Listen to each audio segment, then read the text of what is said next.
Bonjour et encore merci à vous de votre fidélité aux 12h30 de RTI2. À présent, les titres. On peut être aveugle et avoir un métier noble. Kwadio Kwaku l'a bien compris, cet ébéniste de la cinquantaine fait des merveilles. Et puis toujours en Côte d'Ivoire, lutter contre l'exploitation sexuelle. La communauté nigérienne, en collaboration avec les Ivoiriens, s'unissent pour ce fait. Kwadio Kwaku, la cinquantaine, révolue, est ébéniste et non-voyant. Né drépanocytaire, il a perdu la vue en 2014 après des opérations. Marié et père de 5 enfants, il allie donc force et courage pour faire face à sa nouvelle ville malgré son handicap. Notre reporter Georgette Ido Fofana est allée à sa rencontre. Son témoignage dans ce portrait que nous vous proposons maintenant. Kwadio vit dans cette cour située dans la commune d'Abobo, ébéniste et non-voyant. Marié et père de 5 enfants, il a perdu la vue en 2014 après 3 opérations ratées. J'ai même pleuré de bonheur ici. En tout cas, c'était difficile de sortir de la maison parce que pour moi, la vie est finie. Hein. La vie s'arrêtait là. Aujourd'hui, bon, j'ai dit Dieu merci. Ah, j'ai eu le moral très haut. Bon, maman, on va être à ce soir. Je vais venir vers les 19h. Aujourd'hui, j'ai l'appétit à faire. Malgré son handicap, Kwadio reste un bon père de famille selon son épouse et ses enfants. Je l'aime avec. C'est pour dire aux autres aussi, si le mari est malade, ils n'ont qu'à rester auprès de lui. Pour le soutenir, c'est important. J'ai travaillé dur avec pour supporter mon mari dans les difficultés, dans sa maladie, tout. J'ai tout fait aujourd'hui. Il a pris la foi d'aller retravailler. Mon mari même voulait se suicider. Je lui ai dit, si tu te suicides, je ne vais jamais te pardonner. Parce que ce n'est pas toi qui as demandé à Dieu de te rendre malade. C'est Dieu qui t'a donné. Donc moi, je suis avec toi jusqu'à la mort. Je suis fier de mon papa. C'est un grand homme. Malgré son handicap, on n'a pas arrêté les études. Nous avons mis à l'école tous. Moi, mes petits frères. Mon défi, c'est de me battre. Enlever mes parents dans ça. Il a à son actif 2 ateliers de confection de meubles. Et comme tous les jours, Kwadio se rend à Cocody, au quartier Maou, où se trouve son premier atelier pour le boulot. Bonne arrivée, patron. Ouais, merci beaucoup. Ça va ici? Ouais, ça va. Alors, tu as pu faire la peinture? Non, il y a envoyé quelqu'un qui est sans ça là. Essence. Ah, ok. On fait ça tout à l'heure. D'accord. Ici, mon guide qui est là, qui est en même temps mon apprenti. Et puis je suis avec le tapissier. Quand je finis, les lits où on doit habiller, il y a les lits où on fait le bourrage dedans là. Quand je finis, côté menuiserie, il passe ça au tapissier. Je fais l'habillage. Sa collaboration avec ses apprentis est au beau-fils. Ses doigts sont d'une importance capitale pour lui. Il représente ses yeux. Ainsi, avec ses doigts, il parvient à manipuler ses outils de travail sans aucune difficulté. Je vais vous dire que les doigts me voient mieux que les yeux, en fait. Parce que moi, je constate beaucoup de trous, beaucoup de défauts que le valet lui-même ne peut pas voir. Quand je dis ici, c'est quoi? On dit, hé patron, tes doigts me voient mieux que nos yeux. À vue d'œil, c'est propre. Mais moi, mes doigts me montrent les petits défauts dessus. Tu prends les baguettes de sommier là, tu me mesures 1m85. Son courage, sa détermination, son humilité et sa passion pour le métier séduisent plus d'un. Il est aujourd'hui un modèle de réussite pour ses collaborateurs, Alassane et Grégoire, respectivement tapissiers et vernisseurs. Je suis fier de lui, très fier de lui. Malgré son handicap, il ne s'arrête pas au bord de la route pour demander. Je suis fier de lui. Souvent même, il y a des personnes qui viennent ici, quand on dit, bon, voilà, le patron qui est en train de travailler, il commence à rire, non, qu'il ne voit pas qu'il soit vraiment aveugle.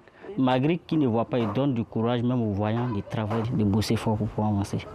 Après avoir confectionné les meubles ici, ils sont transférés par la suite au second atelier situé au Paé dans la commune d'Adjamé. Cet atelier lui permet d'exposer ses meubles pour la vente. Là-bas, ça ne marche pas comme ça, c'est dans le quartier. Il faut au bord de la route, au fait. Là, tous ceux qui passent, ils voient les meubles. On voit tout ce qu'on fait comme activité. On arrive à écouler un peu. C'est pas facile, hein. Perdre la vue, c'est perdre la clientèle, selon Kwadio.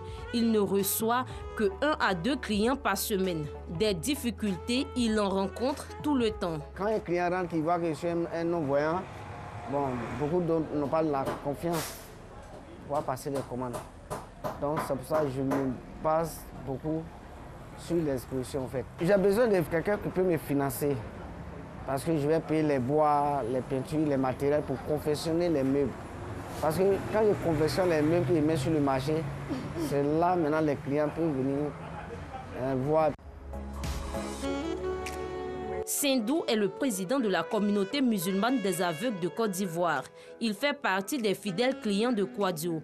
Nous l'avons rencontré à son domicile à Yopougon, au quartier millionnaire. Son salon est l'œuvre de Kwadio. Je fais mes meubles chez lui parce qu'il fait de la qualité. Pour la première fois où je lui ai demandé de faire des poufs pour moi, mais je vous assure, il m'a sorti des poufs de qualité, très résistants. Et vous pouvez même constater les poufs qui sont là. C'est des poufs qui existent depuis plusieurs années. Et c'est pour cela que je lui ai demandé de faire mes meubles. La cinquantaine révolue, Kwadio ambitionne de créer un centre de perfectionnement au métier du bois. Son but est de former les personnes valides et invalides à la confection de meubles de qualité. Bonne chance à Kwadio. Nous le disions au titre, des jeunes filles nigérianes sont de plus en plus conduites en Côte d'Ivoire pour être exploitées sexuellement à des fins pécuniaires, à l'initiative de cette exploitation des ressortissants nigérians. Une situation contre laquelle s'insurge l'association de cette communauté vivant en Côte d'Ivoire. Elle appelle donc les autorités ivoiriennes et nigérianes à conjuguer les efforts pour endiguer ce fléau. Pagasoro Kone de Madongui et Nour Sangaré. Elles sont de nationalité nigériane. Ces jeunes filles âgées de 16 à 20 ans sont toutes des victimes du trafic sexuel. Parmi elles, cette jeune fille que nous décidons d'appeler Francine, transportée de Bola au Nigeria dans le but de vendre des vêtements et des chaussures en Côte d'Ivoire. Elle a été contrainte d'exercer l'un des plus vieux métiers du monde, la prostitution dans la ville de Korogo. Quand je suis venue, elles m'ont demandé de m'asseoir quelque part. Et je les ai posé la question, où est le magasin que je devais gérer? Et la personne lui a dit non, que ce n'était pas un magasin que tu venais gérer, mais c'était la prostitution que tu venais faire. J'ai refusé de faire ce qu'on m'a demandé de faire. Donc on m'a frappé beaucoup. J'ai failli mourir. On m'avait dit que si je ne faisais pas ça, on allait me tuer et me jeter dans l'eau. J'ai constaté que ma patronne me voulait.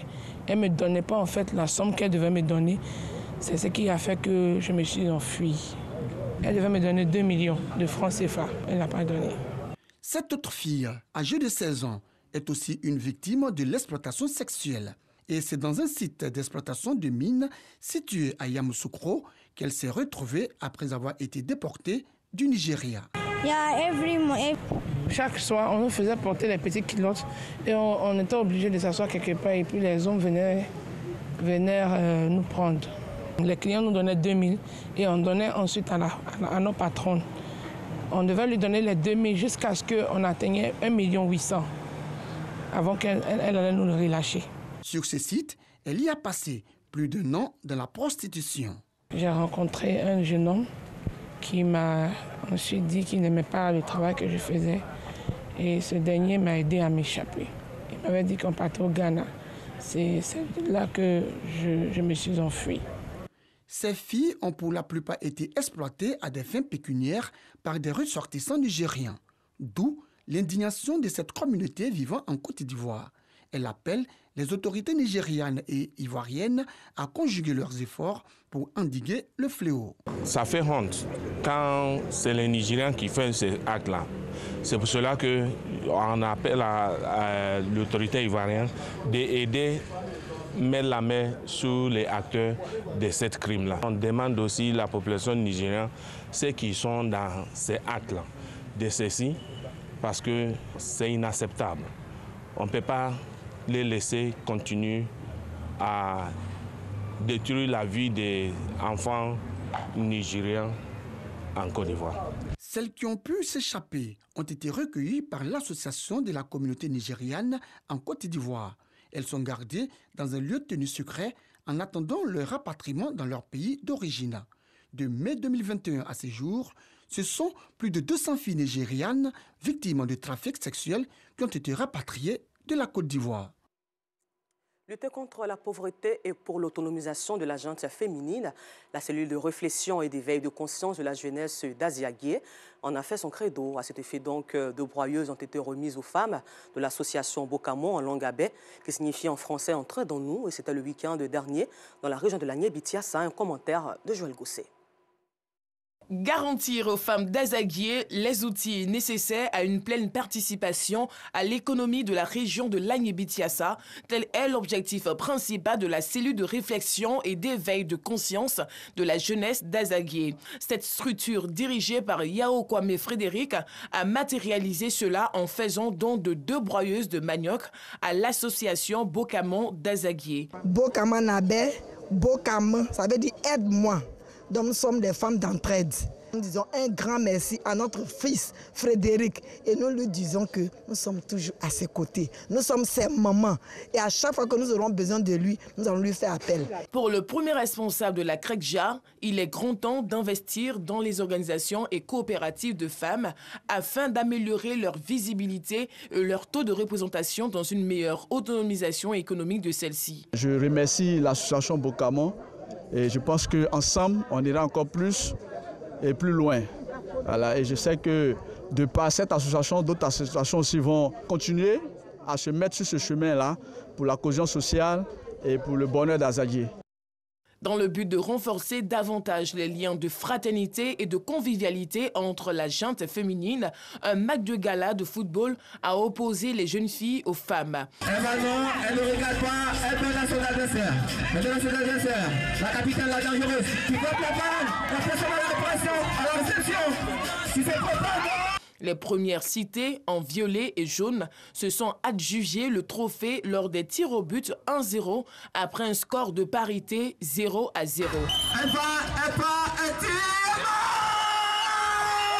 C'est un match de gala. Le plus fort gagne. Dieu merci, elles ont gagné. Et moi, je me suis battue, mais ça n'a pas marché. C'est la fête. Si tu n'es pas professionnel, tu ne peux pas jouer un match. Hein. Donc, c'est ça qui a fait que j'ai rapporté le but. On ne voulait pas les fatiguer, sinon vous-même vous savez qu'elles sont déjà périmées, elles ne peuvent pas contre nous. C'est sur une note de gaieté que cette cérémonie de remise de dons a pris fin. De l'Agné-Bitiassa, mettons le cap sur la région de Béké, dans le centre de la Côte d'Ivoire à Bouaké, pour parler sécurité routière avec Soro Corona de RTI Bouaké. À Bouaké, la gendarmerie sensibilise les transporteurs sur les accidents de la route. Selon les statistiques du ministère des Transports, la Côte d'Ivoire enregistre chaque année près de 600 morts et 13 000 blessés dans les accidents de la route. Des dommages qui font perdre à l'État du Côte d'Ivoire plus de 300 milliards de francs CFA les ans. Pour les responsables locaux des maréchaussées, cette approche consiste à informer et faire prendre conscience aux conducteurs des dangers de la route et leurs conséquences parfois dramatiques. Selon eux, la nationale A3, traversant les villes de Bouaké, Katulan et Yakara, constitue l'un des axes routiers les plus accidentogènes en Côte d'Ivoire. L'excès de vitesse, l'état défectueux des véhicules, le non-respect du code de la route, l'incivisme ou l'alcool au volant, autant de causes des accidents de la route. Une action que saluent les transporteurs. Dans le mois à venir, vous allez voir les transporteurs et même sur la voie publique pour pouvoir sensibiliser nos hommes. Tout ce qu'on demande aux transporteurs, de se mettre à la disposition même des forces de l'ordre. La loi, là, c'est fait pour les hommes. De ne pas avoir peur de la gendarmerie ni de la police. Tu ne peux pas transporter 70 passagers et tu es drogué ou bien tu as bu. Ce n'est pas normal. Je dis aux jeunes chauffeurs de ne pas se donner à ces abus-là. C'est très grave d'abord pour leur santé et ensuite, ils amènent les passagers au cimetière. Cette campagne s'inscrit dans le cadre du plan d'action de la gendarmerie nationale à Bouaké. Des échanges avec les transporteurs se tiendront le dernier vendredi de chaque mois. Nous finissons ce journal hors de nos frontières au Soudan où s'est tenue la cérémonie d'investiture du nouveau président Hassan Sheikh Mohamed sous haute surveillance. En Somalie plutôt, surveillance à Mogadiscio. L'événement s'est déroulé en présence de plusieurs chefs d'État de la région. Et pour l'occasion, Hassan Sheikh Mohamed a tenu un discours rassembleur. Voilà, c'est tout pour aujourd'hui. Encore merci à vous et bon suite de programme sur RTI2.